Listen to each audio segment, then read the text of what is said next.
Assalamualaikum warahmatullahi wabarakatuh. Izinkan saya untuk menjelaskan terlebih dahulu soal atau studi kasus di mata kuliah gudang data atau data warehouse. Jadi latar belakangnya ada sebuah perusahaan telekomunikasi yang ingin memprediksi pelanggan yang berpotensi berhenti berlangganan atau churn. Lalu data pelanggan disimpan dalam data warehouse dan digunakan oleh tim data science untuk membuat model klasifikasi. Jadi tahapannya atau prosesnya itu pertama kita akan melakukan analisis data atau yang biasa kita sebut dengan ETL. Nanti akan dilanjutkan oleh teman-teman saya. Dan yang kedua itu adalah pre-processing yang atau biasa dilakukan oleh data scientist. Itu juga akan dilakukan oleh teman saya. Jadi di sini kita akan melihat apakah pelanggan ini akan tetap berlangganan berdasarkan oleh status churn dan faktor-faktor apakah yang kira-kira bisa mempengaruhi si pelanggan ini akan tetap berlangganan. Di step pertama ini adalah dataset pelanggan yang kami gunakan untuk analisis churn.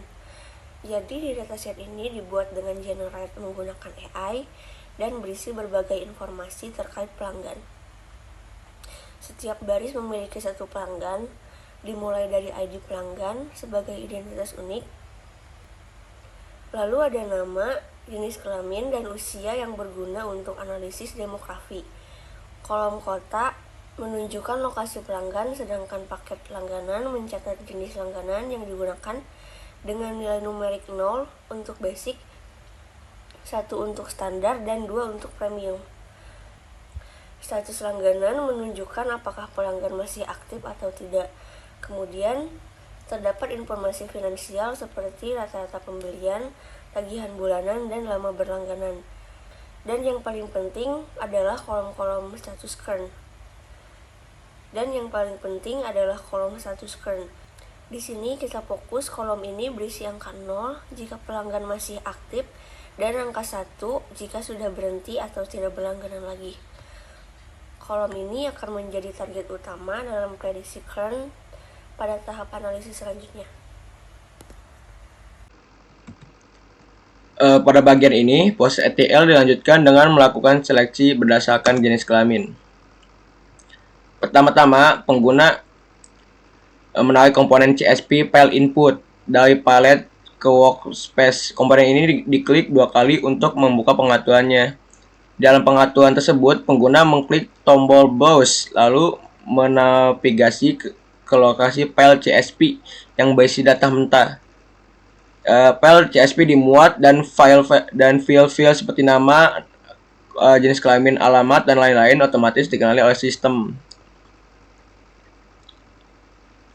Setelah berhasil memuat file CSP, pengguna menarik komponen filter rows dari palet transformasi ke workspace. Komponen ini kemudian disambungkan dari output CSP input dengan tanda panah atau hop. Ini menandakan bahwa data dari file akan diteruskan ke proses filter. Lanjut, membuka konfigurasi dari komponen filter rows dengan bagian kondisi filter, memilih jenis kelamin dan menetapkan operator serta nilai laki-laki. Artinya hanya data dari jenis laki-laki, ya jenis kelamin yang cocok dengan laki-laki yang akan diteruskan.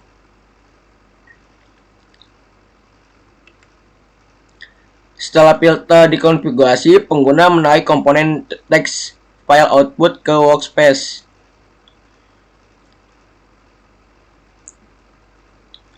Output text file.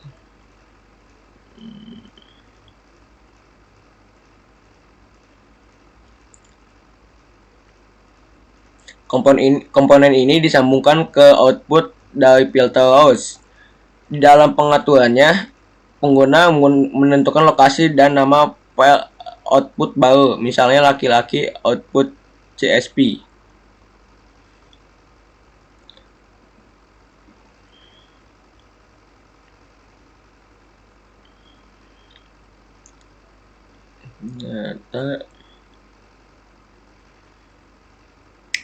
Data jenis kelamin laki.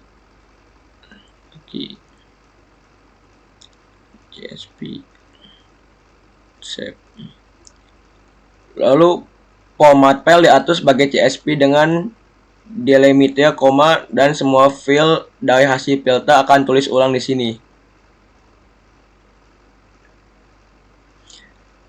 Setelah semua komponen tersambung, pengguna mengklik tombolan atau F9 untuk menjalankan proses etl. Proses berjalan dan status setiap komponen berubah menjadi hijau, menandakan bahwa seluruh langkah berhasil dieksekusi. Terus kita buka file yang telah kita tadi melalui proses tadi.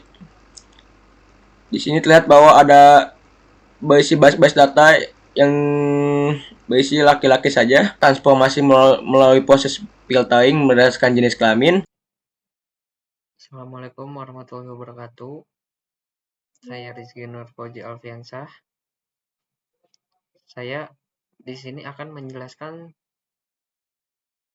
proses ETL yang mengubah dari huruf menjadi angka dan numerik. Di sini kita akan menginput file dari dataset yang sama.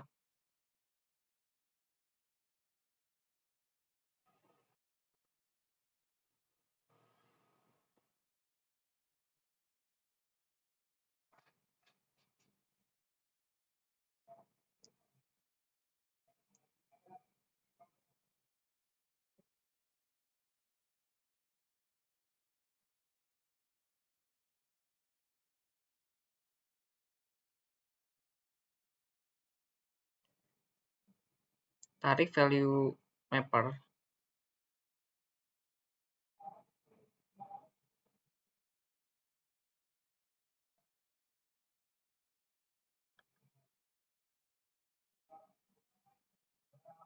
Pilih fields, paket langganan. Di sini kita akan mengubah value basic menjadi 0, value standar menjadi 1, dan value premium menjadi 2.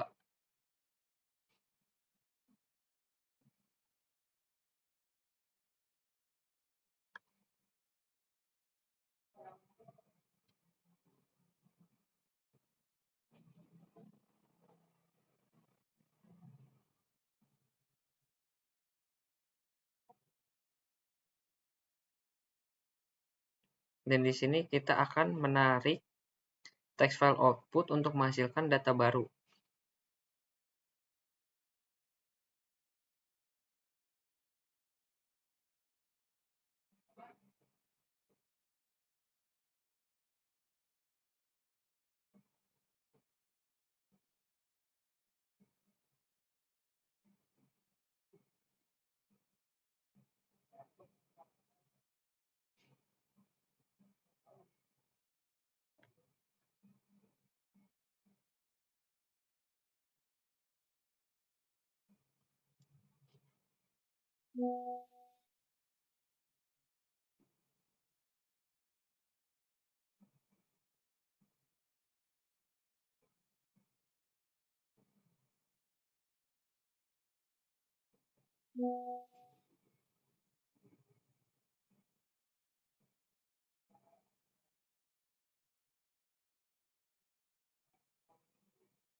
Di sini terlihat paket langganan sudah merubah menjadi angka 2, 0, dan 1. Mengapa kita merubah angka dan numerik? Karena proses analisis kerja lebih efisien dan pola hubungan dalam data sesuatu yang sulit dilakukan dengan teks langsung. Saya akan menjelaskan proses prediksi.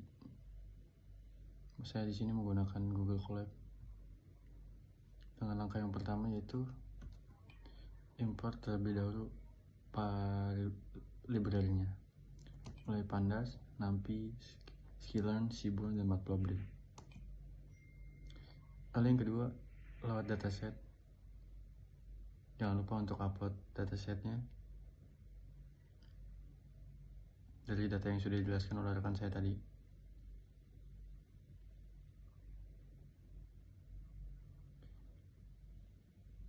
Cari, kemudian diupload. Yang ketiga, kita cek datanya menggunakan perintah dfhead. Cari kolom awal. Selanjutnya pisahkan fitur dan targetnya. Kita bagi X dan Y. X untuk status term, ID pelanggan, dan lainnya. Kita drop yang kelima, optimal scaling. Kita menggunakan scalar, standar scalar kita panggil tadi dengan fungsi. Yang keenam, tangani imbalance data jika ada. Lalu berikutnya tahap split data. Kita panggil X dan Y nya.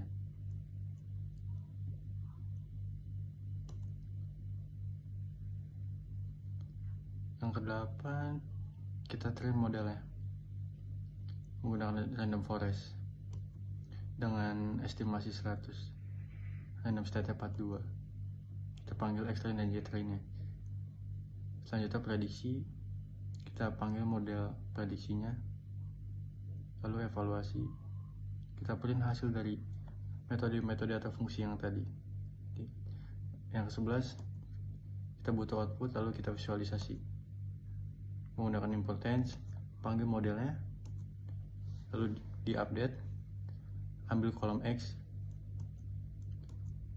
kemudian kita run.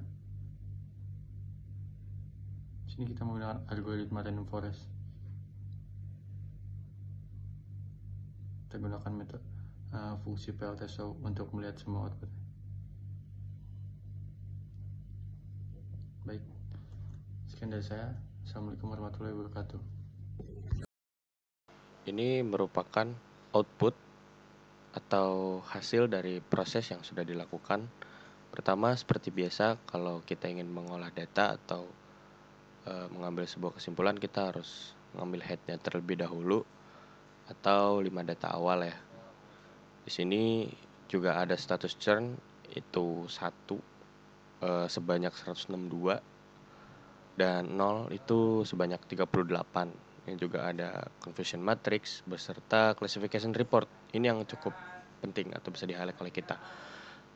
Untuk precision itu berupa 0,71%, 0,87%, dan akurasi skornya menyentuh ke 0,78%. Nah, jadi ini adalah fitur importance dari random forest-nya. Jadi seberapa penting sih atau seberapa important sih? Dan hasil dari visualisasi boxplot ini menunjukkan ternyata lama berlangganan itu bisa jadi faktor yang paling penting untuk pelanggan untuk tetap berlangganan.